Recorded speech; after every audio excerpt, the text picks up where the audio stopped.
Arrhenius did a similar study. But these countries carefully hid these studies from the world for the simple reason that they were industrializing their countries in order to make the lives of their people better. 100 years after, we are being told, after these countries have moved away from reliance on industrial production for their economies to knowledge creation and artificial intelligence, and we are on the verge of industrialization, that it is dangerous to use the same energy that helped them to industrialize for us to do the same thing. We are told that we should rely on renewable energies. Ladies and gentlemen, to this minute, there isn't any guarantee, despite the resources being put into research on renewable energies, that it will meet the expectations that we've all been made to look to. So, what do we do? Go this way, or critically look into other parts of dealing with the climate challenge? We think, or I believe, that in the last 150 years, 2,500 megatons of emissions have been put in the atmosphere, primarily by today's industrialized countries. We are being told that because of the mess they have created, we cannot use energy, or we should use some form of energy that is not going to create additional mess. We have no problem with that. The question we want to ask, is that the only path to saving the planet? And we say no, because there are technologies today that will allow us to be able to extract the emissions, legacy emissions, that have been put up there in the last so many years. These countries are not developing and deploying these technologies for the simple reason that if they develop it and deploy it, then the so-called climate catastrophe that we are all afraid of, that fear will not be there anymore. And countries like in Africa that need abundant oil and gas resources to be able to industrialize, and they have it. We have 125 billion barrels proven reserves, over 600 trillion cubic feet of gas on the African continent. We can use it to also get industrialized. The fact is, nobody can guarantee you today, despite all the noise, that renewable energies will be able to provide the volume, the baseload energy that any of our countries need to be able to get industrialized. And we can't continue to be importers of everything we need. Thank you. Okay, perfect. Thank you. Well, we did say that we certainly want the panelists to say exactly what they feel, and you've both of you, in fact, have done just that, which is just great. Which leads us on to the third of the panelists, and hopefully more of the same from Mr. Akol Ayi, the group chairman of the Trinity Group, South Sudan. Right, you've got 3 minutes. Thank you, Ashraf. Ladies and gentlemen, allow me to recognize our 2 ministers for my country, Minister of Wildlife and Conservation and Tourism, and Minister of Commerce and our ambassador, and my fellow countrymen and women that have come here. Thank you, ITF, for this opportunity to be here today. I think I'll be a little bit odd.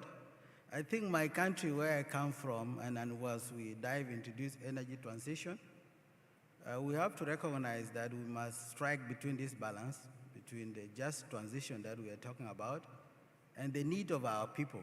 And the country where I come from, we sit on a lot of reserve of crude oil. And I look at this as a catalyst that can be used as the mean to unlock the common man life improvement, as well as the provision of that energy that we require. If we go by the African Development Studies, that put it at 640 million Africans need access to energy and electricity. For me, my view of how we can have access to this energy and electricity is to have a mix of all. We have to invest in thermal and also the solar energy. This is only feasible in this era that we are in. If we talk of the carbon emission, I believe our continent has contributed at least 3% of that, which is insignificant. And if we put that aside and focus on what the global world order talks of, we'll be missing the point. And if we also have to contribute as a matter of fact of trying to reduce our carbon emission, Africa has lots to contribute, be it the vast landmass that we have that can put us, and I think the study of Deloitte that has said in 2050, there are 4 continents that will have ability to contribute to world hydrocarbon, which put North Africa to be the leading one, and followed by, I think, by North America and Australia and Middle East. Again, Africa is ranked at the leading in terms of this forefront. So I'm really thrilled to really look at how we can be able to position ourselves as a continent. Not only do we be the continent that will have to be looked at in the next 2 decades to come as a player that can be, instead of us exporting raw material, we should then add value addition and then sit on the cross table to offer services that can be provided from the comfort of being properly value added by our own people for the common good of our people, and also contribute to the overall orders at the table discussion. Thank you. There we are. Thank you very much, Mr. Ayi from South Sudan. Let's move on to the 4th of the panelists, seated right next to me, Ms. Helen Broom, who is the Director for Projects and Asset-Based Finance at Afrexim Bank. Right, you've heard lots of things. I'm sure you have strong opinions. Go ahead. Thank you very much, Ashraf. Good morning, ladies and gentlemen. I think the conversation of an energy transition is very interesting. And it's interesting when put in the context of the fact that 600 million Africans don't have access to electricity, and 900 million Africans also do not have access to clean energy sources for cooking.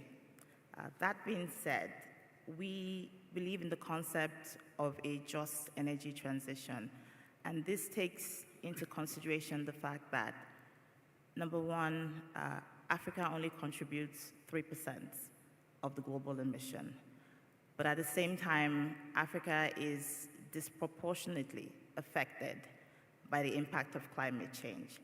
So we would be doing ourselves a disservice if we did not take center stage in the conversations around what constitutes a just energy transition. And for us, a just energy transition recognizes the fact that different African countries are at different phases in the path towards industrialization. And I believe it's a known fact that you cannot industrialize using renewable. It's never been done, and I'm not sure how Africa can achieve that. So it's important to recognize the importance of the use of our natural resources. Africa is home to 7% of the world gas reserves. Exporting our natural resources actually accounts for 70% of our GDP. So we will be doing ourselves a great disservice if we do not continue to exploit those natural resources and use that in the pursuit of our industrialization. But we should also recognize the key role that Africa has to play in this whole conversation, especially given the fact that 60% of the resources needed to decarbonize is going to come from the African continent. I mean, the DRC is home to the world's largest reserve of copper. For those who don't know, copper is a critical ingredient used in the manufacturing of lithium batteries, which is a critical component of the electrical vehicles. But how can Africa win in this conversation? And I think there are three things that we need to concentrate on. Number one is improving our role in value creation, and I'm going to use the term beneficiation. Why is it now that we export our mineral resources in its raw state or form, and the value is created outside the continent, and the finished product is re-imported using our limited foreign exchange? We buy back the finished goods, and it doesn't account for our GDP.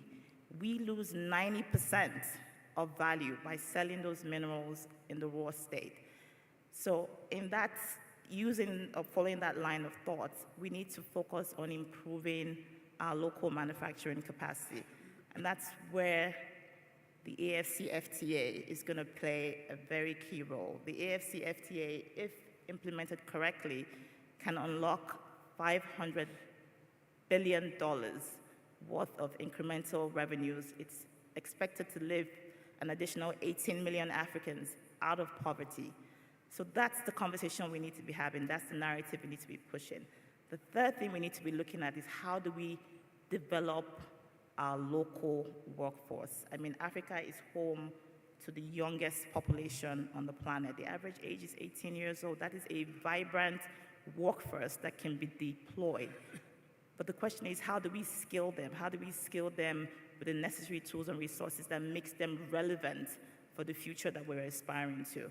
So those are the three key messages I would like to leave. And when we're sitting at this table, having a conversation on energy transition, which we deserve a right to be seated in front of the table, we should be pushing that narrative and trying to make it work for the African continent. Thank you. There we are. Thank you. Thanks for that, Helen. Right, just a couple of things before we move on. I did mention that I certainly love you to be part of the conversation.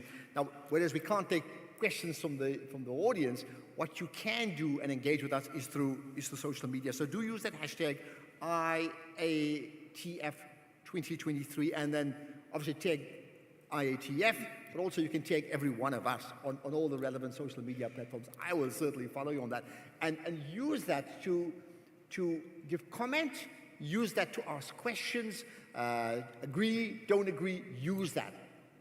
Because I think we want to follow that conversation well beyond this particular platform today. But of course, for the panel, you can agree and disagree right away. And therefore, I'm going to give you the opportunity. I mean, all four of you have heard each other. And I'll start with you, Helen. Is there anything that you've heard from your colleagues here, and you're like, I want to pick up on that issue? And often we leave it behind and it never happens. So I'm going to ask all of you that, but I'm going to start with you. Anything that your colleagues have said here up front, just say, I want to pick up on that. What is that? Well, I think this is a good segue into a conversation on how we can see more collaboration across not just the African continent, but also the African institutions that represent the continent when some of these conversations is taking place, and help push the narrative. At Afrexim Bank, we are trying to be at the fore of such conversations, and even internally, we have developed products that can help position the African continent along some of those three lines I gave in my opening remarks. We have established a vibrant EPC program, and it's a program which helps to retain some of the knowledge base on the continent, because we realize that when a lot of these contracts are given to foreign EPC contractors, the values is not retained on the continent. So how can we support local EPC contractors to go out and effectively bid for some of these jobs? So we're doing that by facilitation. We're also taking it a step further by providing them with the supporting instruments needed to actively bid for this position. We've also set up a project preparation facility, because another thing that we recognize is the unsuitability or the lack of bankable projects. And not because those projects do not exist, but because there's a lot of preparatory work that needs to take those projects from the conception stage to a stage where you can actually approach financial institutions for financing. And what is missing in that whole spectrum is the absence of the capital needed to get from a feasibility or concept stage to a bankability stage. So recognizing that absence, we created a project preparation facility which helps project developers. It's $2 million. It's not a grant, it's a loan. And the idea is that the money is repaid when you do attain financial close. But I think the conversation should be more along collaboration, and I recognize one of my speakers here, APPO. Afrexim Bank, working with APPO, is going to be setting up an African energy bank. And the whole idea is to take, we recognize the fact that there's a lot of capital flights that's leaving the continent, and this is obviously along the lines of the conversation of, reducing emissions, push towards cleaner energy, leave your resources in the ground. But we recognize that we still need to bring those resources out of the ground because we need the revenues to industrialize. So where Africa is missing in a lack of capital and lack of access to financing to actually develop these natural resources, Afrexim Bank is trying to step in and fill up that gap. And hopefully, in doing that, we will try and crowd in additional capital to support the continent. And I think many of you will be very happy to hear that, sort of coming and knocking on your door, because, well, you're right, it's just critically important, right? I'm going to leave it, and I'll leave it open to any one of you here. The same I put to Helen. Anything else any one of you wish to pick up on what your colleagues have said that you'd like to raise, based upon what they've said? Anybody? Just raise your hands. Go ahead. No, I think since we are sitting in an Afrexim Bank organized program, it's really important to recognize, especially what the bank has done in the continent, especially under the stewardship of His Excellency Prophet Orama. I'm one of the living testimony of what the bank has been able to do. If we talk even of the energy, especially investing in solar energy, it's very expensive. But then using PPP model, which I think President Orama and Prime Minister Mia, I always pronounce her name wrongly, they've really headed this. And for us to invest in the energy transition, the Continental Bank or Developmental Bank need to step in syndicating. And there is no better place than Afrexim Bank using the product that she mentioned. And most importantly, if we have to unlock the continent resource that we have and adding value before they are now exported as instead of raw mineral, the bank has to step in. And I will speak for the country the way I come from. We're indicted with a lot of resources. They can only make meaning if value has been added. We export crude now. It's no fossil fuel. We are not supposed to speak about it as per the top job is. But in reality, it's what we need most to unlock our true potential. Our true potential can come from the agriculture, mining. We have the largest number of animals in the world, more than the human being that we have in our country. All this can be unlocked if we have the adequate financing reasonably. If we talk of the energy as well, the developed countries have also to step in, using platforms like Afrexim Bank to provide the cheap financing that will enable us to really leapfrog some of this development that is required for us to reduce our carbon emission. But our interest in the continent is to provide access, because we have 640 million that need electricity and clean energy. And for me, this can be achieved by a mix of all those.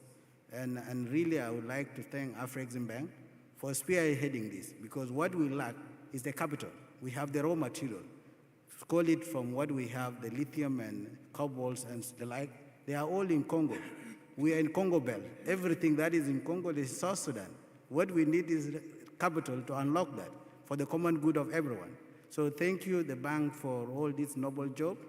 And we are here to be the foot soldiers to unlock that for the common good for all of us in the continent. Thank you. Yeah, point made. I think, that point is important, bringing up that there's a highly industrialized Africa, and there's an Africa that is not industrialized. And the fact is, their priorities are not the same. And therefore, somebody has to make those calls in terms of what then is the priorities. Just before we're going to move on to other things, you may want to pick up any issues that has been said before. Any one of you? I think on my end, it's that conversation about what does Africa need to win.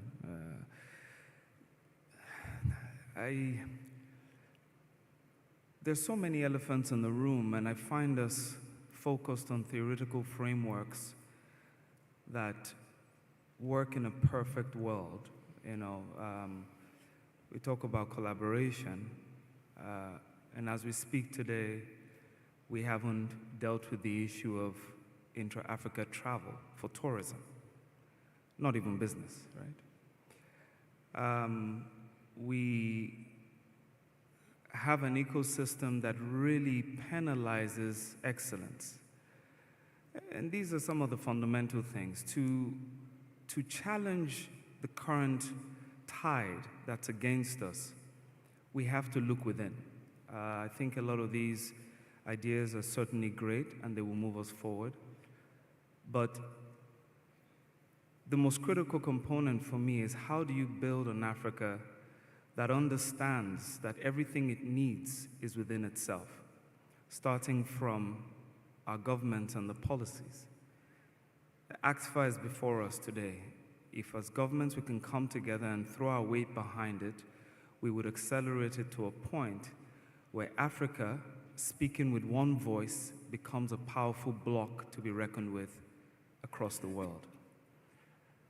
The only reason today we are speaking about a just transition is because as Africans we're aligned on the suffering of our people, and we would not sacrifice that for some energy or climate issue. It's a heads or heads toss. We do, we die; we don't, we die. So fundamentally, I think a lot of the winning happens when we focus on the core things that we need to do. One, our governments need to get serious. Collaboration between regions, establishing the policies internally, country-wise and externally, to drive not just trade, but the development of our industry. And I'm speaking about our industries that exist today, not even the transition industries, and create the wealth we need to then embark on that transition. And the last point is just to pick up on the gentleman's comment about selling crude as a country. There's nothing to be shy about that. I think the world today is largely configured to consume crude and gas. That evolution will come, but again, I think there is that urgency to get our commodities out of the ground, ensure that we can translate it to currency to then embark on that transition, which then puts us where the rest of the world wants us to be, as a clean development pursuer of progress. So those would be my comments just on those 2 points. Would you like to just add to that, Dr. Omar Farouk Ibrahim? Thank you very much. I'll rather take on the president of Afri-Exim, former president of Afri-Exim. I think the era of lamentations should be gone. Yeah. Colonialism has come. We admit there has been problems, structural problems, but 60, 70 years after independence, if we continue to say colonialism, then we will never get out of the mess we found ourselves in. I think we have to accept that the destiny of Africa is in the hands of Africans.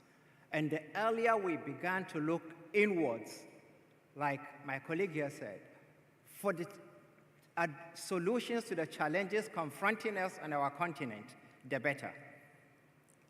I take an example. I did say in my opening remarks that 2,500 megatons of emissions have been put in the atmosphere in the last 150 years. I also said that there are today technologies for carbon dioxide removal.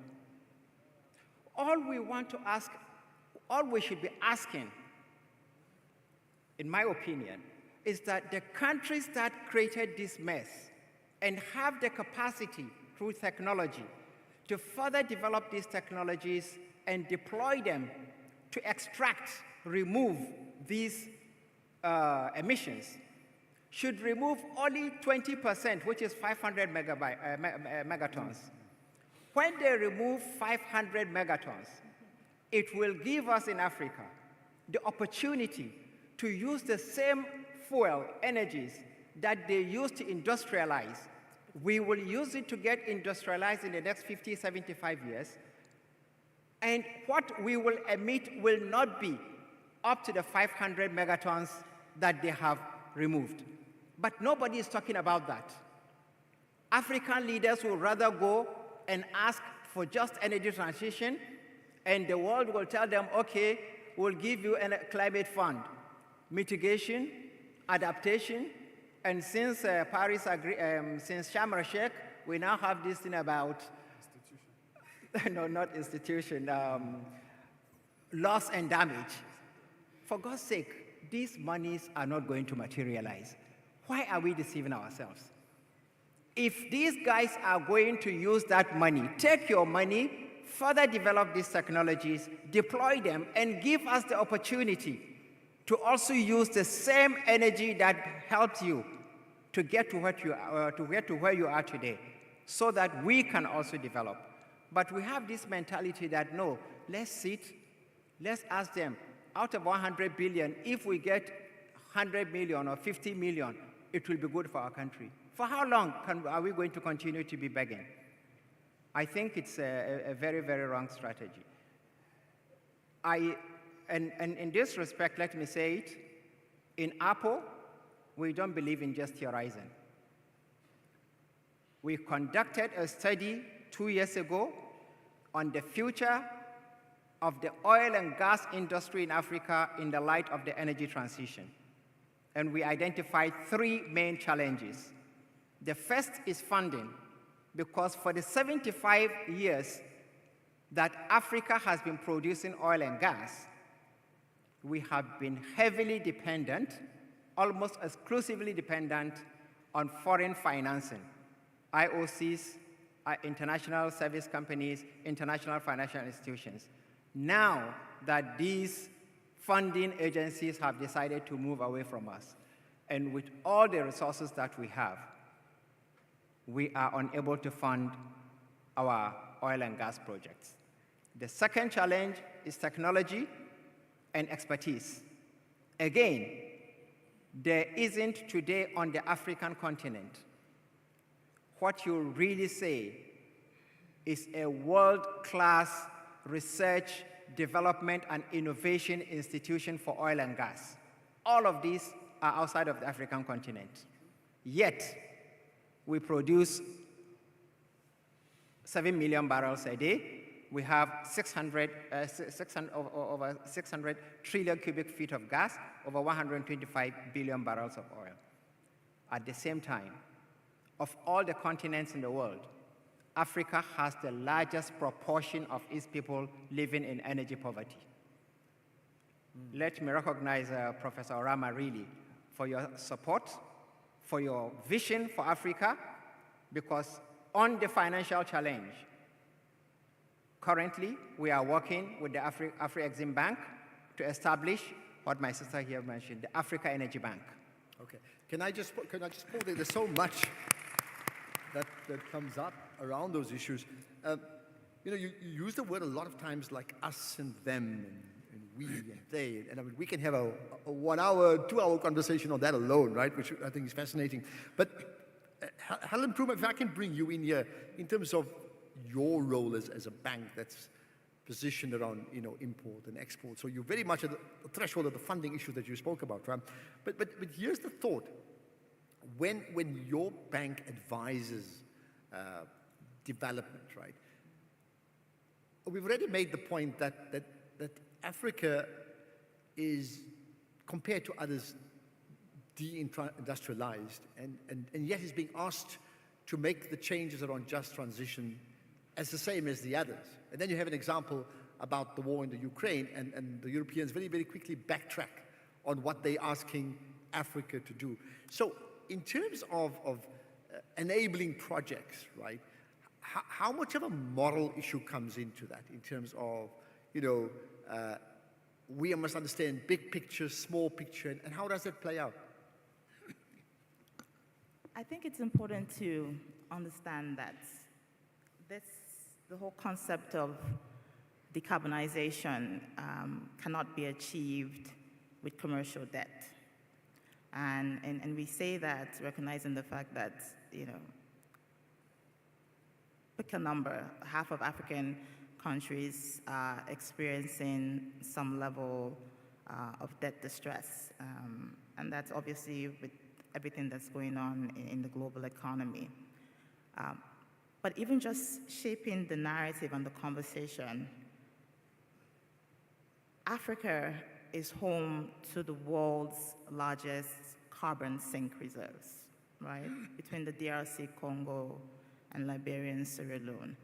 So Africa is actually critical in the global efforts at decarbonization because those global sink reserves will act as a net absorber of emissions.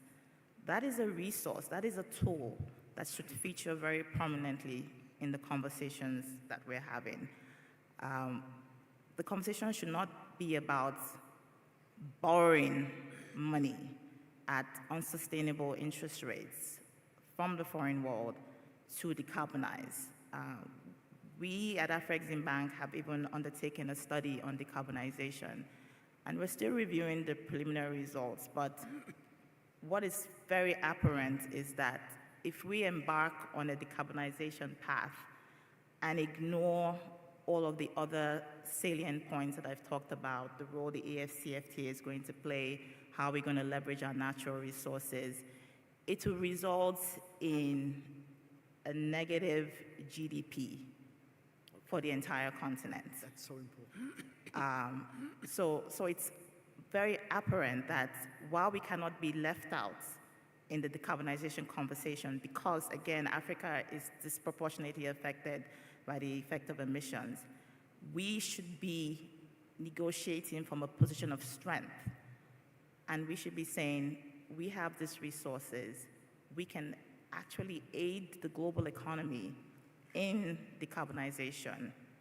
How are we going to deploy these resources? How are we going to get compensated for those resources? And I like the fact that, we're going to COP28 in a couple of weeks. The concept of loss and damages is featuring very frequently, and our African leaders are going to be pushing that narrative at COP28. Because like my colleague says, we didn't cause the situation that we're in now, even though we're affected. We cannot be made to pay the penalties, especially when we're still far behind in our industrialization efforts. I think it's a very important point that needs to be amplified. We've got about 10 minutes to go, incredibly. Time just goes, right? I want to bring in Dr. Anoja Arun once again. So the point that's been brought up already, it gets me to ask this question. You see, we can discuss the technicalities of the just transition for 2-3 hours. It doesn't really matter here. We all know there needs to be a move. We also know that we have other challenges. But here's the big issue. How big, how powerful, how impactful is the African voice?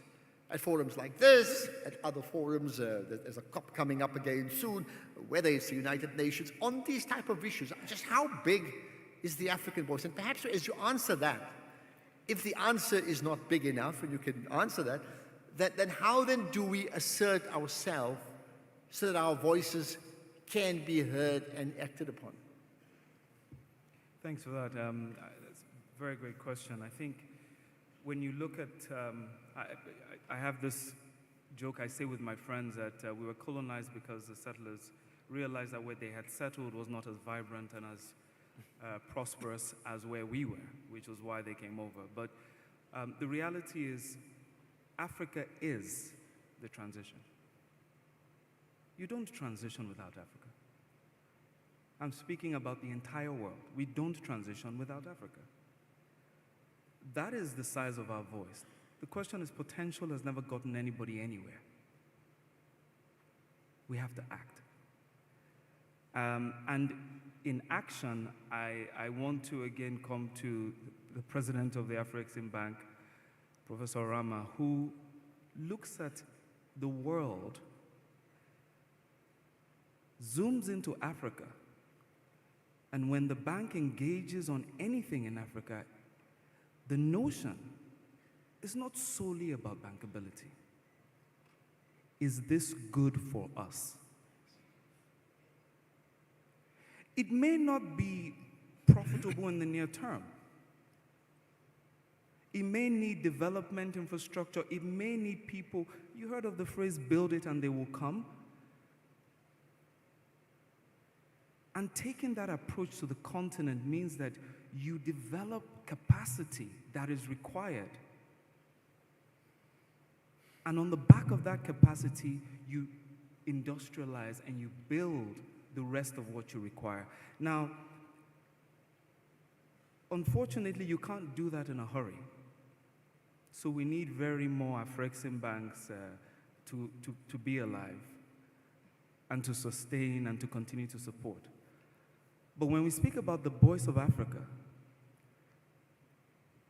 there is that collaboration, there is the understanding of what we own as part of this journey, but more importantly, there is the element that my chairman has spoken about, which is do not go to the table to get dictated to. There isn't one path to this transition. There are several paths, and one of them involves investing your developed finance and wealthy economies, technology, to extract what you put in the atmosphere. And I'm just looking forward to us being so much more assertive, isn't it? We probably need to do that as a continent, right? Which I want to get the South Sudan perspective as well. But just before I do that, I think it's clear we know the problems the continent has got. We also know that two things, that amongst the most innovative people in the world comes from this continent. I mean, that is an enormous leverage if we want to use it. And the other is we know we are also the youngest continent. And in terms of moving ahead, that is a huge advantage that we need to understand. And probably in the 7 or 8 minutes to go that I want to just throw that to all of you about how we use that leverage, right? But just starting from a South Sudan point of view, I mean, understanding what are I'm looking at what are the advantages Africa has that in spite of the concerns around a just transition and the need to industrialize and to brighten up, there could also be huge financial opportunities, lucrative opportunities, and this is a marketplace for Africa, not just to do what is just, but at the same time to score big time. I mean, do you see that as well?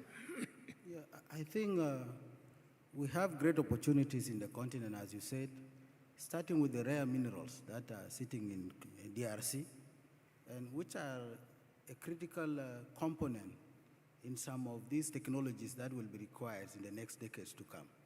And I think that's where our leverage starts from. And to my colleague on the panel, we must believe in ourselves. And I think that belief will be also another strong leverage that we can also exercise as we go into the next decade. Make no mistake, in the next 10, 20 years to come, the continent is going to be the biggest employer in this globe. And I think that's also our leverage. From my country, South Sudan, we have the youngest population, put 72% are below 30 years. And if we really, and this is what the continent through Afro-Exim Bank is doing, because everything revolves around financing. And if we can get it right with Afro-Exim Bank, and which is what they are doing now today with the help of IFTF and the AU and the like, and should be supported by our governments in the continent as well, then we have all the minerals that are required in this world. And when we sit back and start adding value, into those minerals, we don't need to really be taken for a ride because we can develop for our own use using intra-Africa trade. I was a couple of years ago in South Africa before I think they joined Afrexim Bank. And they go send their potatoes to Europe. And because there is no convergence, and with intra-Africa trade, you can facilitate trade. And this is where now the certification that Afrexim Bank is doing. Because there's that trust between ourselves that used not to be there before. But with the convergence in the bank and where we are sitting today, people will come here to trade with us in this marketplace, which is also being developed. So I think from my country, as I mentioned earlier, we sit on a lot of reserve. We are the third producer of Sub-Saharan Africa. We need that oil to unlock our true potential, be it our neighbors in Egypt, Ethiopia, which consume almost 105,000 barrels per day, and they import everything. But in the next door, we produce. So if we add value on that and send to them, we'll foster agriculture, which is what we did now because we were dependent on Ukraine on food. Sudan or South Sudan, we used to be the leading producer of rice in Africa, which is that Sudan is in a place called Awil, in one of our states. If we now post and invest in agriculture, we don't need to import food. We would instead export the surplus that we need. So Thank you. how do we get to a situation where, I mean, we're here at this marketplace, there's high degrees of multilateralism, there's the African Union, we know all of that.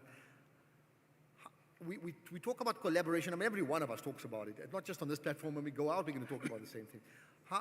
Who wants to answer this? How do we get to a situation where,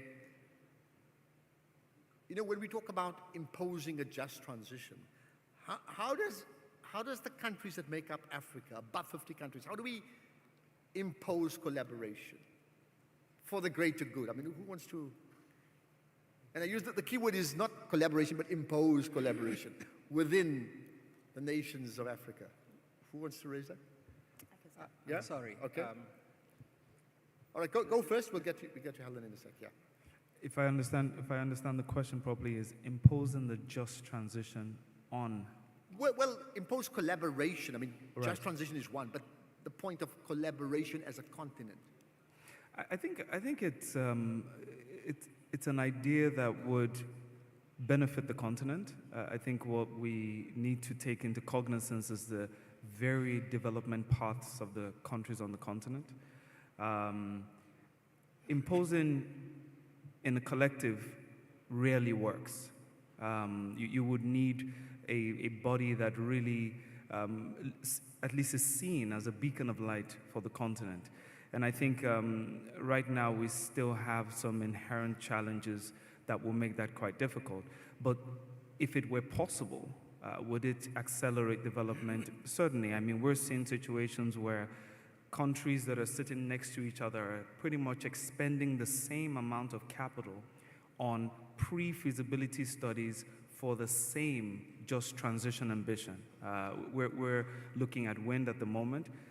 Two countries next to us have done work there, but we're all doing that work individually. So even from a cost perspective, you'll find that collaboration, whether at regional or across the continent, you would definitely leapfrog, in my view, this transition conversation. But you would need to get over that collaboration. Well, therein lies the challenge. Conversation Yeah. first. You want to add to that very quickly? May I? Wrap up? Yeah. Please.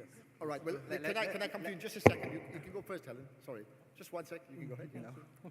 I think when we look at the concept of collaboration, the first thing we need to focus on is breaking down self-imposed barriers to trading with each other. And I think this is, one of the things that the IATF seeks to accomplish.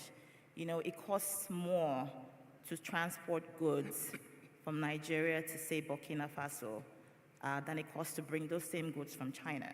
So you ask yourself, why is that the case? We're doing ourselves a great disservice. We set up all of this barriers to trading freely, and because those barriers are self-imposed, that value goes outside the continent. I spoke earlier of the fact that DRC is the home to the world's largest copper reserves. But there is literally no refining capacity on the continent. And the argument I would put forward is, even if that manufacturing capacity cannot be set up in DRC, why not South Africa, right? But then you'd ask yourself, the concept of moving goods from DRC to South Africa would probably be uneconomical, and it would probably make sense to move those goods to China and bring them back. And that's because we've set up all these internal barriers to trade. So one of the things that Afro-Exim Bank is doing is that we're setting up a special economic zone that straddles DRC and Zambia. And it's literally a battery minerals park. And this speaks to what I spoke about earlier on, about retaining some of this manufacturing capacity on the continent. And the idea is, if the whole world is going to decarbonize, and we recognize that Africa is home to 60% of the resources needed to decarbonize, then the conversation should be around how are you setting up local manufacturing capacity on the continent. And that, again, will aid us in the whole subject of industrialization. So this battery precursor park, which is what we call it, will help attract some of the global solar companies to come and set up. There's no reason why we cannot have electrical vehicles manufactured locally on the continent, why we cannot have batteries manufactured locally on the continent. The second topic is really I'm going to push around you very quickly, yeah? Yes, around the concept of, again, of mobility.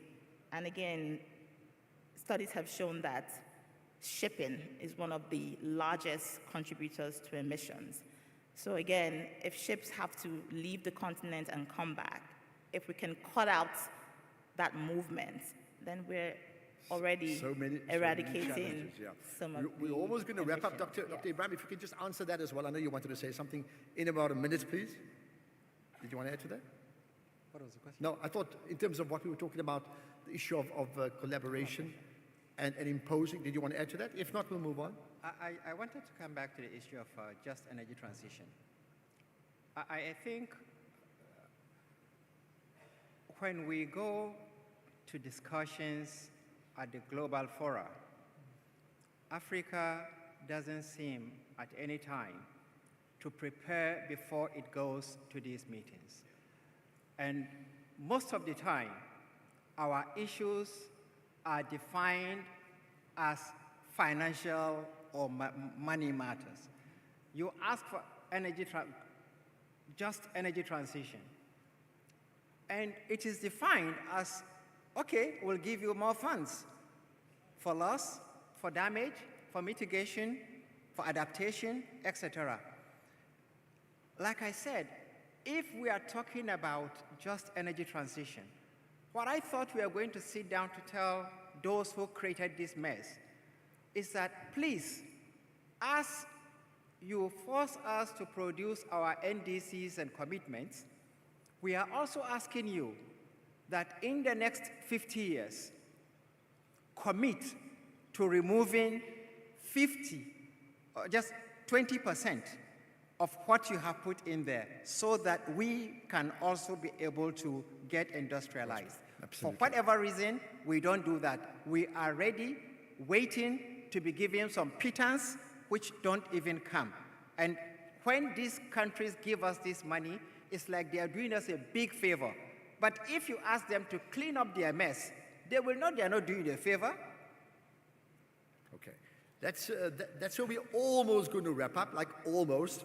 I'm going to give each one of you a chance, but I'm going to test your restraining powers here. You got 30 seconds, each one of you, only 30 seconds, to land a thought, to deliver a thought that will land with this audience here. Hopefully something you haven't said before, right? Maybe like the unanswered question. Alan, you next to me, you can go ahead first. 30 seconds.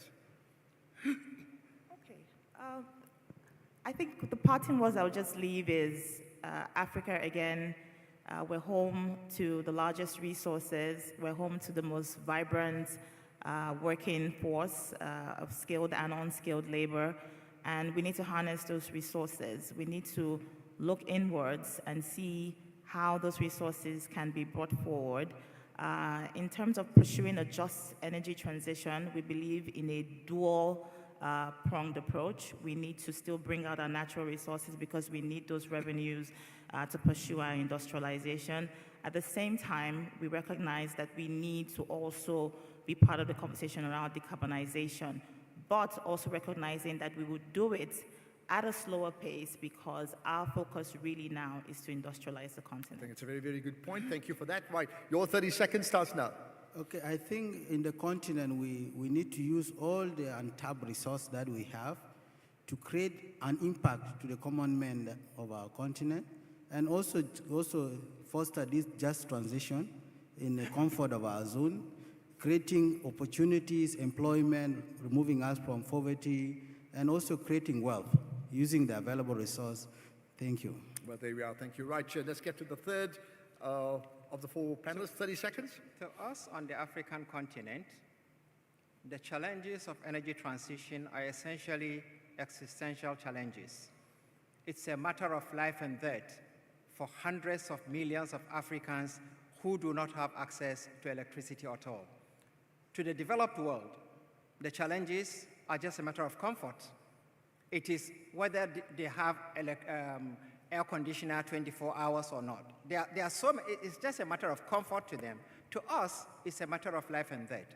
And for that reason, we must use whatever available energy source we have to be able to also move our people out of the poverty that they are in now. Okay, got that. And the last voice, Dr. Irun. Thank you. I'll use my first 10 seconds to recognize our former president, Your Excellency. It's a pleasure to always have you here, Olusegun Obasanjo. He's always present at the conversations that matter and has never stopped lending his voice to a just Africa, not just a just transition. Perfect. Thank you. Thank you. Just remain seated for a second. I want to thank you from the platform here. You guys said everything. There was no repeating. Don't forget about that hashtag IATF 2023 so we can get your thoughts as well. I think it's really important. But I want to thank the four of you, every one of you. Dr. Anoji Irun, thank you for your time. Dr. Umar Farouk Ibrahim, thank you for your time. Mr. Akol Ayi, appreciate your input as well. And Ms. Helen Broom, thank you for your time. Absolutely. Give them some applause, please do. And as they get up, I want to do this. You know, when we say applause, we tend to just do that. I want to see if each one of you can clap for a full minute non-stop when I tell you, because that gives you a sense of the type of energy we can create in this auditorium and on the African continent. Are you happy to go with that when I tell you? 1 minute non-stop. Let's go. Big noise. Yay!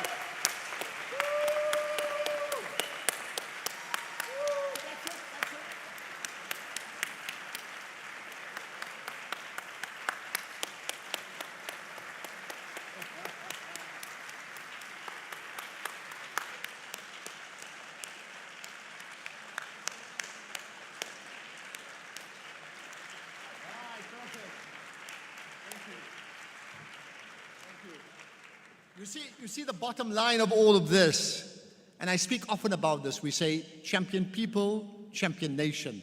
If we need to build our energy capacity, it starts with the people, and you've just displayed that. Therein lies the challenge. Thank you so much. Thank you.